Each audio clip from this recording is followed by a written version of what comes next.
El radioarte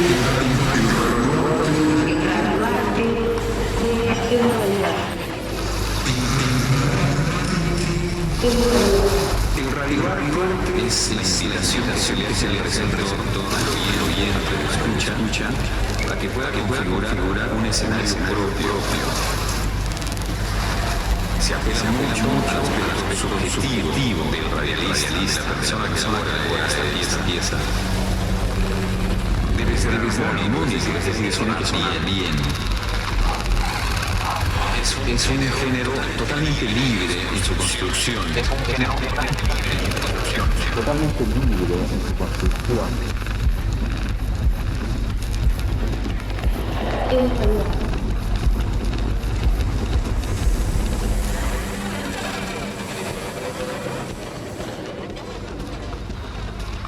Radio art is the invitation that we make to the receiver, the radio listener, time to influence the space of their own. We appeal to the person who creates the piece, the artist's subjectivity. It has to be harmonic. Los ingredientes con los que vamos a trabajar son los elementos del lenguaje, con música, con efectos, con la voz, la palabra y con el silencio. It has to sound good. It is a completely free genre when it comes to framework.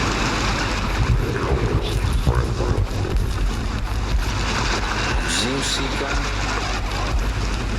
con efectos, con la voz, la palabra y con el silencio. There is no rigid diagram or structure that allow us to design radio art.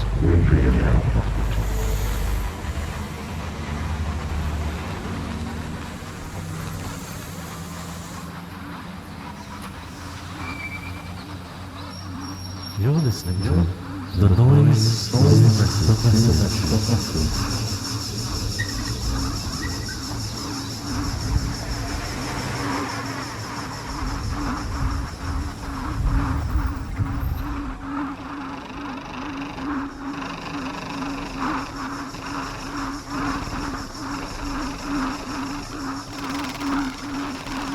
Para una mejor escucha, recomendamos el uso de auriculares.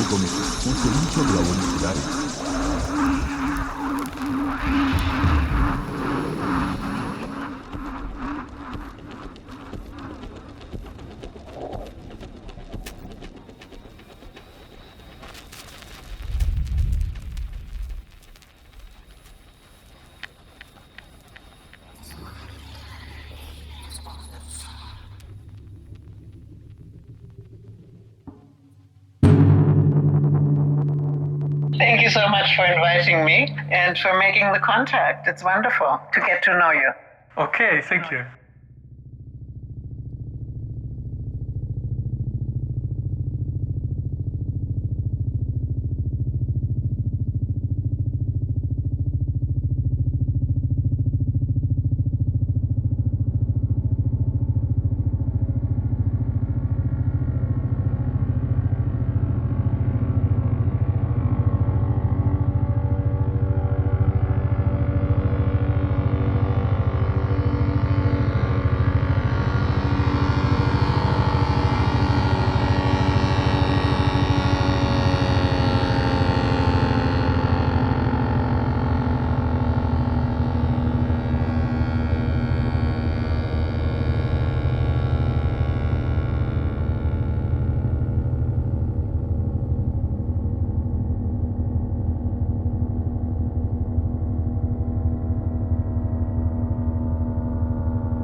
Okay. So, yeah, I'm Hildegard Westerkamp, and I say, to make matters simple, I say that I'm a composer. But my kind of composition is actually fairly specialized in the sense that most of my work is based on environmental sounds, sounds that I have recorded myself over the years, and the compositions always have some sort of message. They are not abstract. They always speak about a place or a situation or a time that has to do with the environment, that is in conversation with the soundscape that surrounds us. And in fact, I would never have become a composer had I not worked with Marie Schaeffer, the Canadian composer, in the early 70s. I had just finished studying music, but I wasn't really sure what I was going to do with my music degree. I hadn't studied composition. It was more of a general music degree. And so when I met Schaeffer, I was fascinated by the fact that I could open my ears to the entire world and listen to it as if it was a composition. That's how he put it at the time. And that was completely fascinating to me. And in that process of working with him and researching the soundscape and learning everything about sound and hearing and listening, eventually I started to work in the studio, started to record in the field, and that led me into working with sound. And so, sometimes I don't feel I fit into the contemporary music composition scene at all. Because, it was not coming from me studying music, really. It came from me studying the soundscape and researching the soundscape, and that kind of listening inspired me to compose. And so I've done a lot of research, and then also in that process, we established the World Forum for Acoustic Ecology, always being interested in the ecological issues, the problems of the soundscape, wanting to learn how we can deal with it, how we can improve it, always interested in the listening process itself. So doing sound walks, doing sound workshops, things like that. So it's, there's really not one word for what I'm doing. It's just, the only one word that there is really is, it's all based on listening.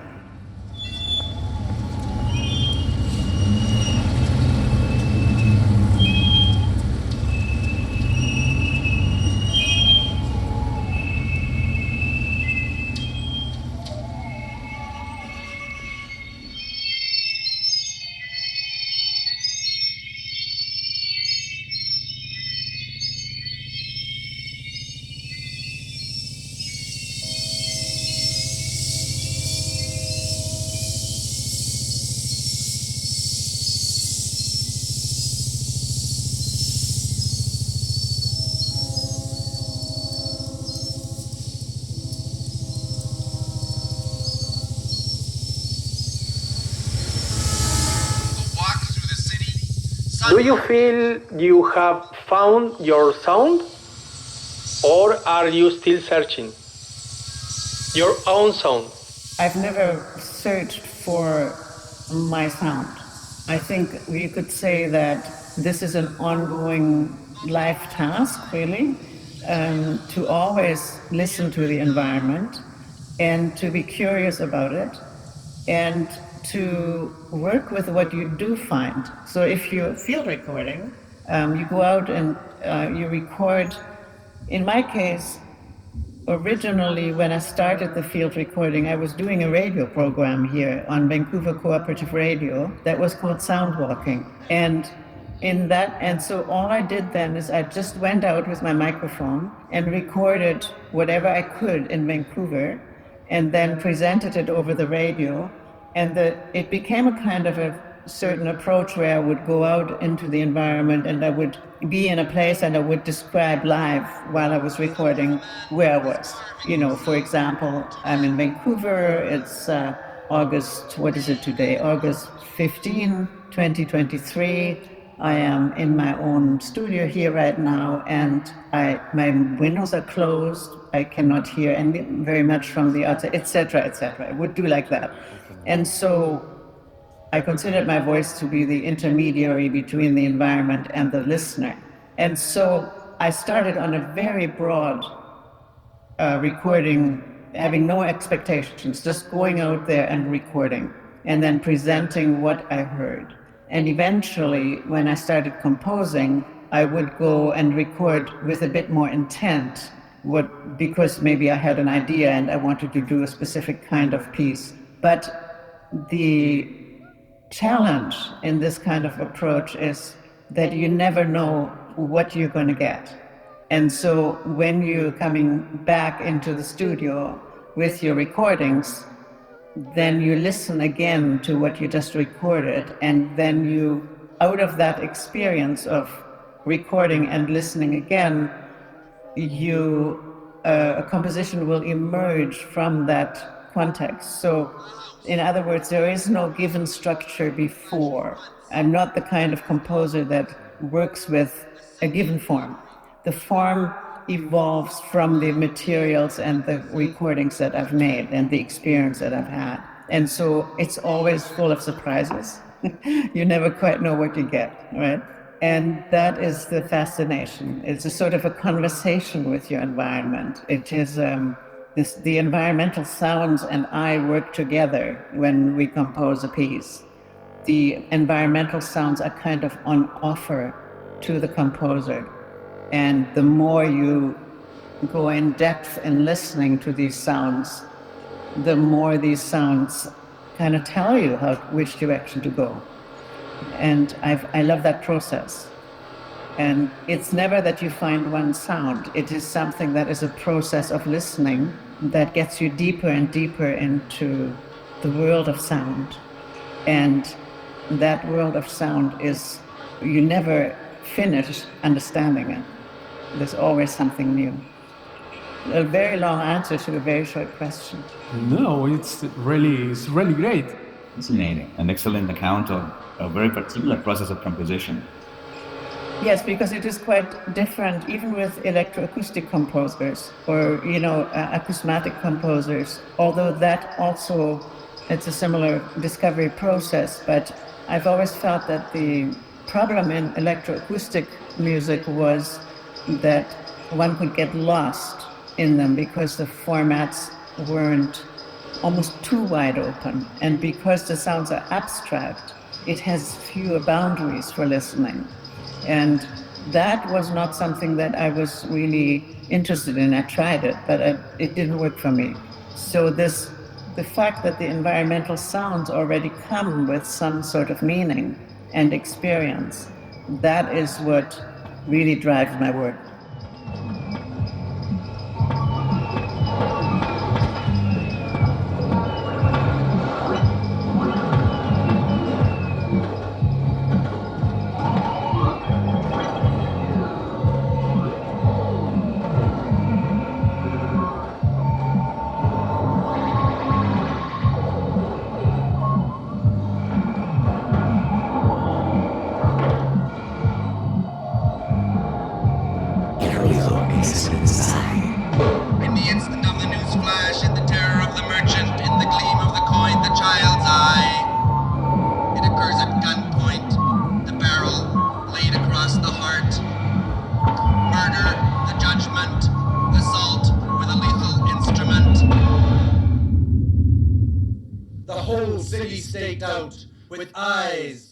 Giant crystal, catching the angles of light.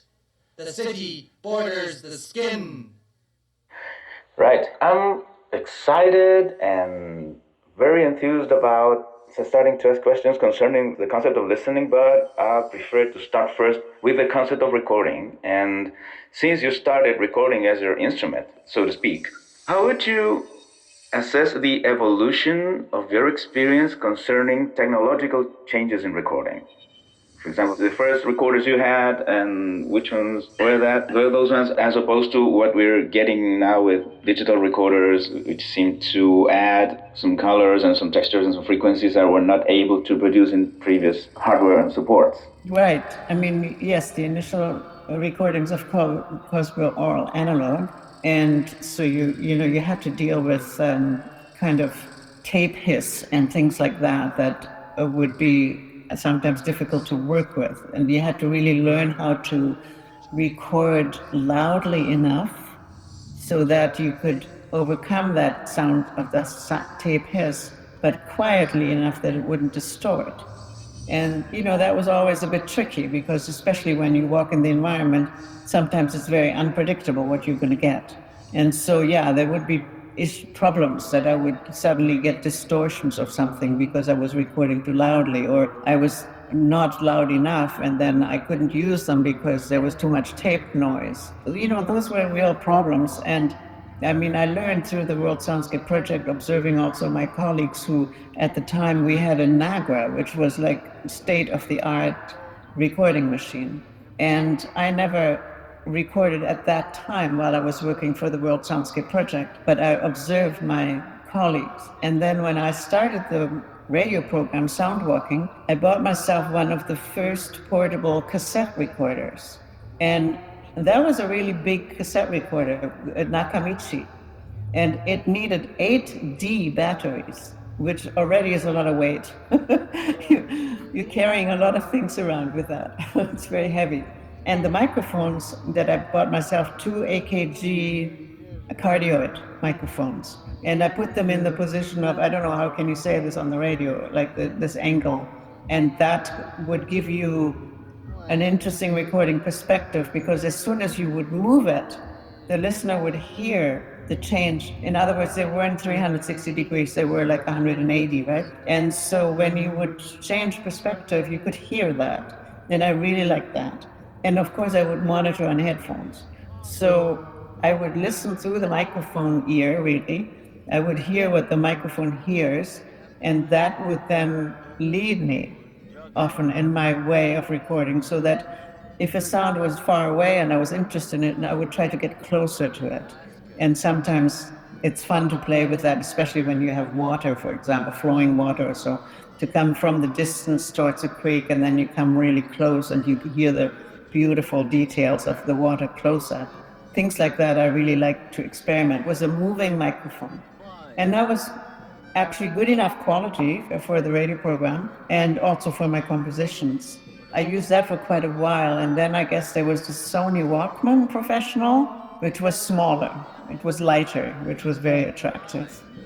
And I bought one of that, and then eventually in the late 80s, the digital audio tape deck, the DAT recorder, which was kind of semi-digital.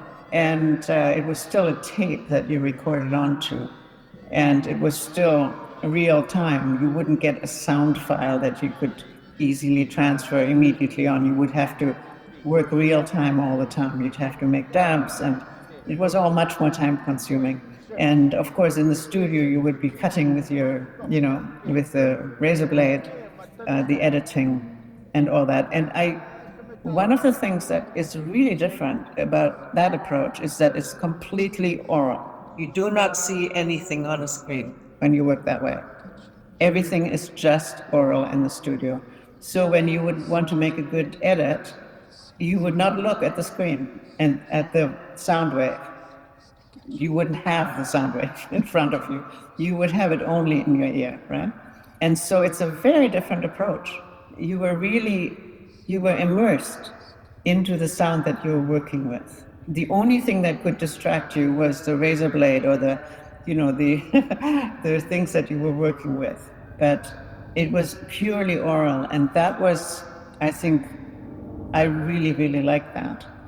When the hard disk recorder came on, and now you suddenly have ready-made sound files, and you can just simply transfer them onto your machine, I think what's we don't have to do anymore is listen to the entire recording that we made. I had to listen to the entire recording that I made and make notes and write down exactly what was happening where, so that I could find them again, right? Nowadays, you have that sound file in front of you, you have the timing, you have everything. And you can just simply go to this, what looks interesting, and listen to it. You don't have to listen to the whole thing. To me, that's a loss, because what you're doing is when you come home with field recordings like that, you come home with a memory of the recording process, and then you look at the file, and then you go straight to what you remember the best, probably. right? And you don't necessarily listen to the whole file. We don't have that sort of time these days. And, you know, it's not necessary. That's why we don't do it. I don't do it either. I listen much less now to the entire, first of all, I don't make as many recordings anymore, but the temptation to scan through visually is big. And so that's become more of a practice in terms of how people work, right? It's all much faster.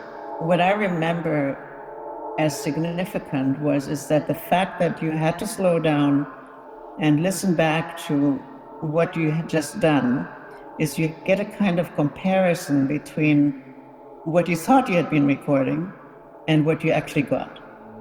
And then the decision of how you work with this material comes from both those experiences, right? So there's a kind of a comparative situation that is really interesting, and it has an influence on how you compose with the work. And so nowadays, I mean, what I love in the digital domain is that you get very clean recordings, and you don't have to deal with tape hiss. You can make copies and copies and copies, and you don't get additional noise. And for my type of work, that is ideal. I really like that, because then you can keep the clarity, the transparency of the recordings, and really highlight what you want to highlight in a way. In the analog medium, often I had to do things because they were a problem. So, for example, in one of my pieces, I wanted to use a recording of truck brakes that were sort of pure high frequency brakes. And when I slowed those down, the quality got worse and worse and worse, because I had to make a dab every time I was making a processing, right? And so every time I was processing, then I had to do a bit of filtering, and eventually it became a much quieter sound. If I wanted it to sound clear, right? If I had kept it at the same volume, I would have dealt with tape hiss. So in order for it to sound clear, it had to become a sound that was sort of in the background of the piece. I couldn't bring it to the foreground. You know, I couldn't do, what is it called nowadays? What's the term? There's a technical term where you can bring a sound more forward, and it's clean and it's wonderful. You couldn't do that then. And so that determined how the recordings would be used, or the processed sounds would be used in the recording, in the composition. And nowadays, in the digital domain, we have, what I struggle the most with is that there's too much choice.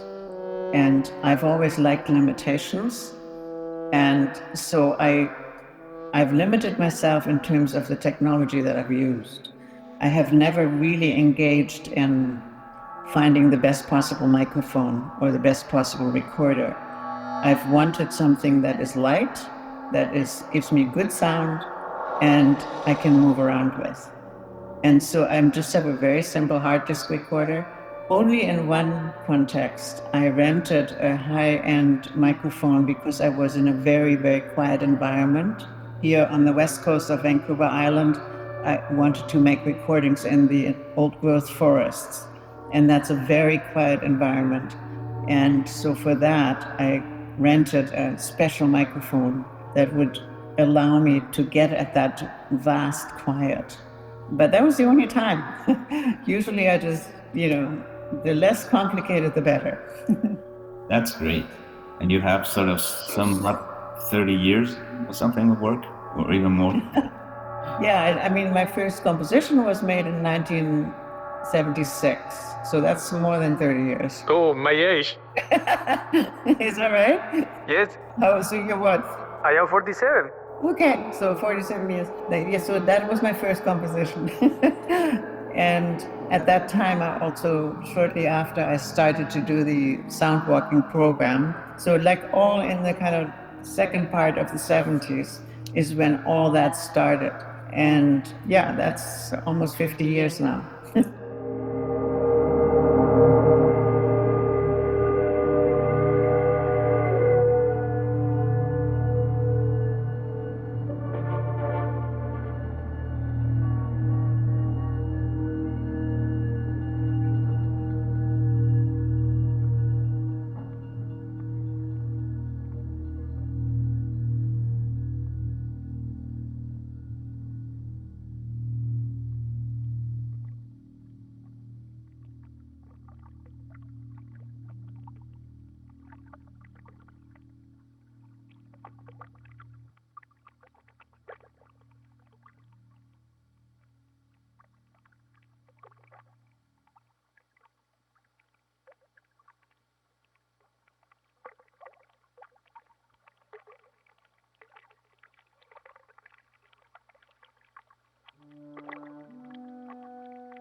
Well, thank you for sharing this, because not all the artists share their experience with technology. This is very important, at least to us. Yeah. One thing, when I study sound engineer, one of the teachers say, when you listen the mix and you feel that the mix sound no good, stop. All the process in the box, in the computer, stop. Turn off the plugins and listen. Don't see the screen. Shut down the screen. Listen. Oh, I'm very happy to hear that, because that's precisely what I told my students. Because the distraction, the amount of distraction that we get from the visual image of the sound, we always underestimate it. I've suggested to my students at the time when I was doing that kind of work is to, when they think they have finished a piece, to make a recording of it, like a mix of it, stereo mix or whatever, and then take it onto a CD player at that time. You know, people still had had CDs players and things like that, or on a tape, and then play it back just over the speakers. And wait maybe a few days before you do that. You just forget the image, and then you listen, and then see what you get out of it. And also play it to someone else. Because my experience has been that very often it feels very unfinished. That there's still a lot of things to think about and to add and to change, and because we get so busy doing these little details on the screen with the volume controls and processing and all that stuff, we get so busy, and this busyness makes us feel like we've done a lot, but we haven't. It's the sound that finally tells us what we've done, and I think that's the biggest danger, especially for the younger generations who haven't experienced the analog world, who don't know what it's like to do only orally, right? So you make your decisions only with your ears, so you have to learn to believe your ears, right? And that's a really important lesson. But the digital medium has made everything so visual, and we have to be very aware of that. Yeah. So that was a great teacher you had. Yes. You too. Thank you very much. Gerardo?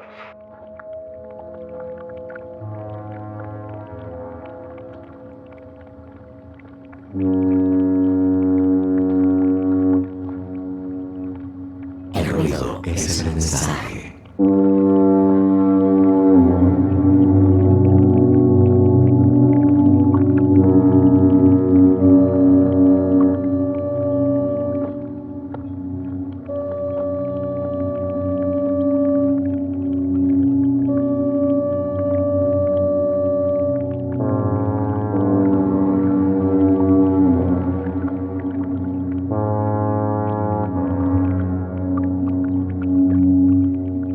It's so fascinating, since from my personal experience, I remember the first time I came across your name was reading a book called Cassette Mythos, an anthology from the early 90s, and it covered the usage of cassette tapes in almost all manners possible. And then I came across this work on field recordings, and since we were dealing with these topics, I was wondering about your archive. I imagine since you've been recording for so long, you have an enormous amount of output there.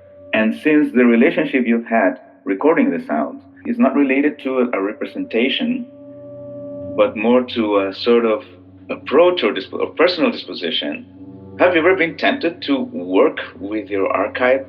The archive in the sense of doing something out of nowhere, just mixing what you have, considering that Digitalia allows us to mix ages, and as we said before, it allows us to sum up 30, 40, 50 years or something, or practice in just 5 minutes. How is your relationship with the archive? I ask this because I've come across many artists that don't have that or don't think about that issue. Well, I'm wondering about that archive too. And it's a bit of a big question, and you pointed out all the possible issues that make it difficult to deal with it, because it is very much based on my personal approach of field recording and composing. And so you cannot categorize my recordings. For instance, I cannot really, for a while I thought, well, maybe I can make some of my recordings available to, let's say, film sound people. You know, if they want a really nice boat horn or something like that. I have a ton of them, but they are spread all over my recordings. So, you know, one recording will contain all sorts of different sounds, so you can't really categorize them, right? And the only thing I can imagine now, well, I've been thinking different things. The World Soundscape Project, of course, has its own recording archives from the 70s when we were doing that work with Murray Schafer. And that archive, I could probably add mine to that. But how do people use it if they wanted to? It would be interesting to see, like if I was making it available, what would people do with these kinds of recordings? And I find that an interesting question. And I was contemplating whether I should just begin to, just like a website, just make those public, those recordings, and then make them available to people. You know, why should I hold on to them? And it came out of this one project. My last composition that I did in, I don't know, what was it, 21, I think, is called The Soundscape Speaks. And is basically, I went back into my recordings, revisiting my old program Soundwalking, and extracting from very early on, from 1978 on, and then also recordings beyond that. And they would include my voice. So that piece is kind of a document, collage, composition, all of it, about 35 minutes long. In a way, it felt like I was archiving my pieces in this composition. So you hear my very young sounding voice from 1978 to my very old sounding voice from 2021. And you also hear recordings from all over the place, wherever I was. We're not just here in Vancouver, but India and Brazil and different places I've been in. And so you get this, a bit of an overview of a sound journey through me, but also a sound journey into presenting the raw field recordings, but also presenting how I use them in some of the compositions, processed and changed around. So you have the whole spectrum in a way in that piece. And that piece really made me think about my archives, because I thought, okay, this is a form of archiving, right? Of memory, of bringing out highlights of what I've been doing. And that made a lot of sense to me. Maybe I'll do more of those kinds of pieces, but that's just one way. But in a way, I think it can lead to, rather than me doing it, making them available to others. And then doing a kind of whatever remix, or, you know, people can work with them in their ways. Of course, the difference is when you do that, you are allowing people to work with compositions that they have, with recordings that they have no relationship to.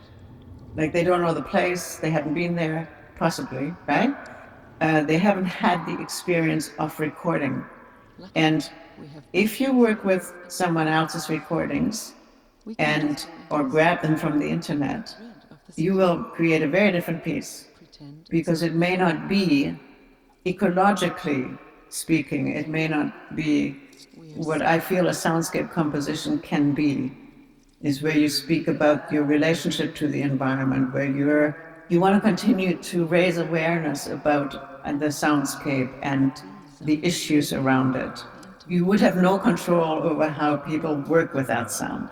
In other words, if it becomes a material, an object, you could do anything with it, right? It takes it out of, it's already out of context for me, because, you know, and for the listener in a way, but my pieces are based on my own experience in these places. So I am, part of my interest in this kind of composition is the kind of an awareness raising of what is our relationship to the sound environment, and what is our relationship to our own listening. And to me, this is becoming more and more relevant in this time of climate crisis, where our ears need to be directed towards the places that we live in and what we've been doing there, and how we've been listening to them, how we have been relating to them. And that approach, I don't know whether you can have that approach if you use other people's recordings. I mean, the question that often comes up nowadays, I don't know whether it does come up in South America. Here we've had really, really big awareness raising and issues around indigenous culture and how we just have not listened to the indigenous knowledge and how we have, as settlers, imposed all sorts of things. And so the form of listening that I think has to occur now is to listen for new knowledge and to listen for new knowledge about how to be with the environment, how we are in the environment. And one of the questions that's been come up in the field recording context is, when you go out to record, do you ask the permission of the place that you're in to do the recording, right? Because it never occurred to me when I was younger, never ever. That's something quite new to me, and I feel I should have known it. But we were so enthralled with, that's the other big difference between then and now. We were so enthralled with even having microphones that could record everything. That was new at the time. So we recorded everything. And we did not ask permission. And maybe we asked permission of people that we recorded, but not even that sometimes, right? So, it's from today's perspective that seems absolutely unethical. But at that time, the emphasis was on the fact that we could record everything and that we could, at Vancouver Cooperative Radio, we were an alternative radio station. And so our philosophy there was, we are going to broadcast those voices in society that nobody else broadcasts. That part of society that is not normally heard on the media. And so my recording often had that in my mind, is that if I go into a certain area of the city where there's drug problems and poverty and homelessness, I'm going in there because I want this to be broadcast so that people understand and hear it and are confronted with it. Permission, I asked? No, didn't even think of it, right? Because of that much more sort of political stance that we wanted to give voice to, you couldn't say that now. It's just absolutely not possible to say it that way. But that's how we put it. That was our way of saying we want the media to open up to other worlds, right? And to record environmental sounds on the radio was very unusual anyways in the 70s. It changed radio rhythm, I mean, mostly it was politics and music. And then suddenly you have to listen to a forest. My God, that changes rhythm of listening completely. Right? So again, the emphasis is always on listening and to understanding what is the context from where we're coming and what are the ethical questions. And nowadays they're really different and they're really, really important and they're survival important, right? We're in a very difficult time now. And so if I was young now and would do field recordings, my approach would have to be very different. Very different. Yeah.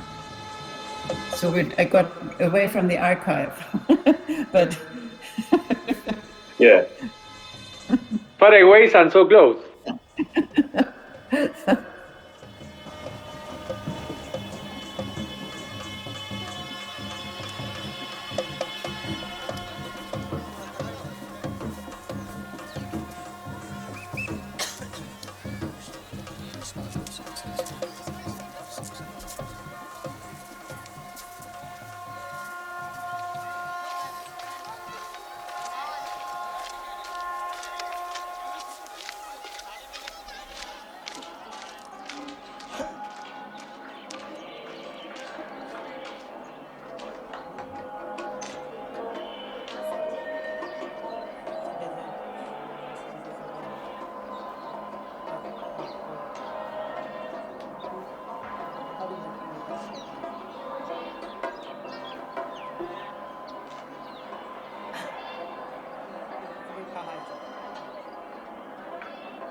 What do you consider to be the importance of noise and silence in your work?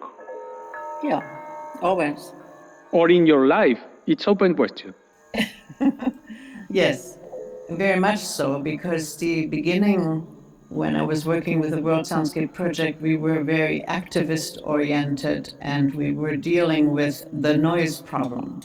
There was a lot of anti-noise activism at the time in the 70s, and the interesting difference to that and Schaeffer's work was that Schaeffer said, the world is noisy, let's listen to it. Let's listen to the noise. Let's actually listen to it and get to know what this noise sounds like and what it does to us. So it wasn't just a matter of measurements, making noise measurements and regulations. It was more like, let's get to the perceptual reality of what it means to be surrounded by noise. Of course, it's a very complicated issue. Noise is not one thing, right? And nobody has the same opinions about what's noise or what's not, or what's silence or what's not. In hindsight, our project has often been critiqued because it seemed to be this sort of black and white thing about noise was bad and silence was good. Well, that is a complete misunderstanding, of course, because the perception, as soon as you're listening, it gets much more complicated. We have times when we absolutely love noise because noisy environments, because they're alive and inspiring and enlivening. And then we have the kind of noise that is oppressive. And I would say something that is probably can always be called a noise is, well, I shouldn't even say that. But from my perspective, one of the quieter sounds in society, the air conditioning sound of high rises, I would say can always be called a noise because it is representative of the kind of energy use that is happening in the world. And so from that perspective, nowadays, in particular, it indicates our overuse of energy. And that to me can be defined as that, yes, that's a noise, right? We need to do something about that. It's a disturbance, and it's not necessarily an acoustic disturbance. It can be that too, right? It's a disturbance that we need to deal with in this society. The same is, I remember going to India, and I'd never been in that country. In the 90s, I was there for the first time, and I was stunned at the the sound environment in New Delhi. It was unbelievably noisy, but it was fun. It was like, constant car honking and life and shouting, and there was so much going on that it was, to me, it was inspiring initially. Eventually, when you get to know it, it can become disturbing too. So culturally speaking, every culture defines noise and silence quite differently. When you have a quiet environment, you can also be in a place where it feels oppressive because there's no life, right? You can have dead silence. You can have a kind of quiet that is without living, without life. So those thoughts, of course, are always in the compositional process. As a composer, you want to attract people's ears, right? So you're always playing with that kind of shifting of sound perception with the listener so that the ears maintains its interest. You're inspired and you're giving the ear a pause, or you're giving the ear some stimulation, or you're constantly pacing yourself in a way that you're dealing with those concepts of sound, silence, noise, aggression, retreat, all those kinds of things, right? And when you start listening to the sound environment in our societies, that's how complex it is. Unfortunately, in the anti-noise movement, that complexity is often not applied, that the listener is not included in the studies or is not included in the research even, because it makes everything so complex, right? So the complexity discourages the kind of study or research that we really need to stay in touch with how do people, but not only people, like other living beings, how is sound perceived and how are living beings affected by it? And we have to be willing to meet that complexity in order to study that. And that means slowing down. It means being in the soundscape, being in the places, and understanding. You cannot quantify this kind of thing in a sensible way, especially when you're dealing with big issues like climate crisis. And from my perspective, we have to become very serious, and some of that seriousness can be acted upon through listening, because it means that we take the time to be in the problem and to face it, and then to understand our own perception of our relationship to the environment. So it's not just listening to environmental sounds, it's listening to the issues, right? And listening to each other. And that's really complicated. And so let's become complicated about it, because I think that's the only way we can actually deal with this world right now.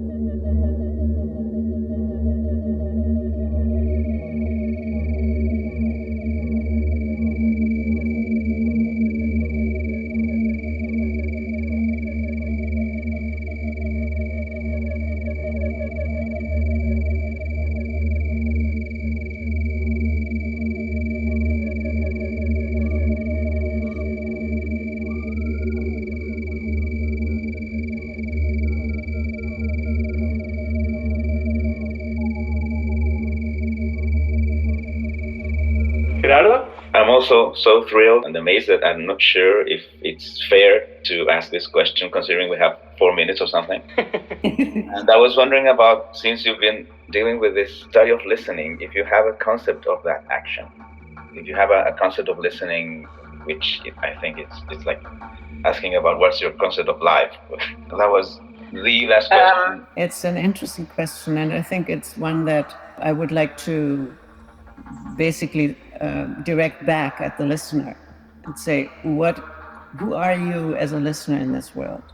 What is your stance as a listener? And you can apply that to a relationship. You can apply that to the soundscape within which you're living. You can apply that to your child, you can apply it to how you perceive politics, to reflect on. So when we do sound walks, when I take people on sound walks, they really are a framework that allows people to get in touch with their listening. It's not so much that they are about listening to the environment. Yes, that is the focus.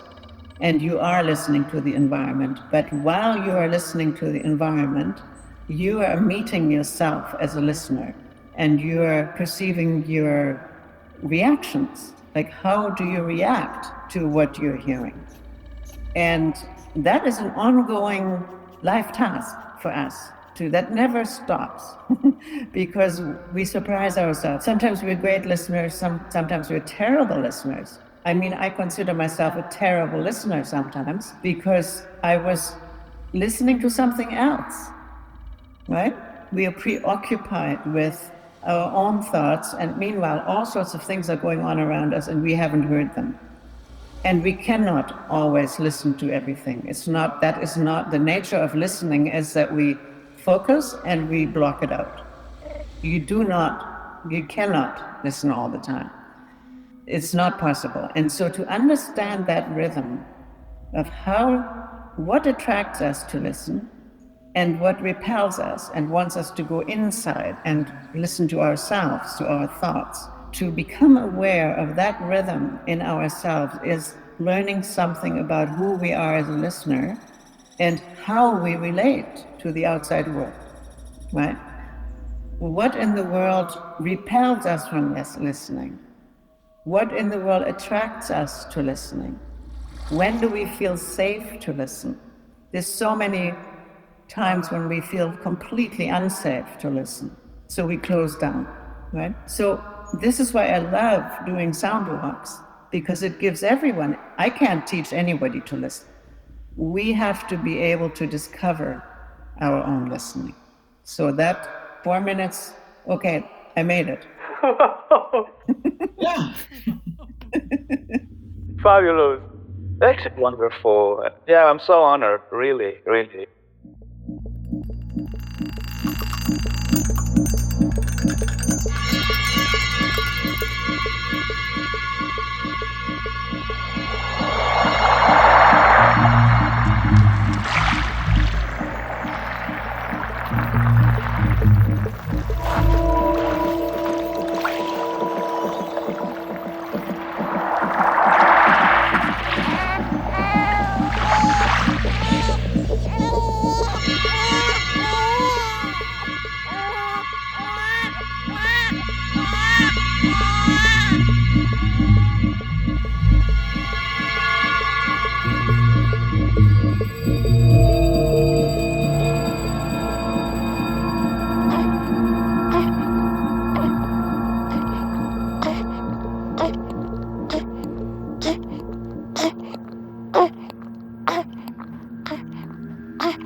El ruido es el mensaje.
Well, thank you so much for your questions. They were wonderful. Thank you. And also, I mean, I think radio people probably relate very well to it because a lot of it is also a type of radio, right? Radio program almost, yeah. Not just composition, yeah. Well, thank you so much. Thank you to you. It's been a privilege, really. Yes. Bye-bye. Take care. Bye-bye. Nice to meet you. Yes. You too.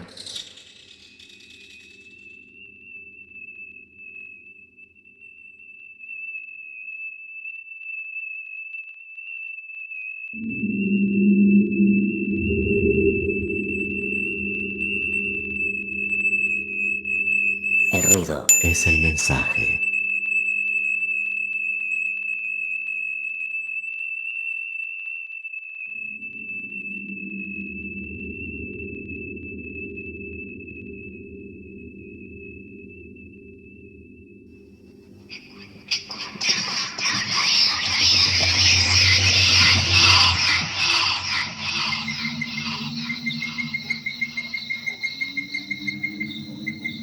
Vamos por más, dice la rana, escúchame, ¿eh? Esto recién empieza.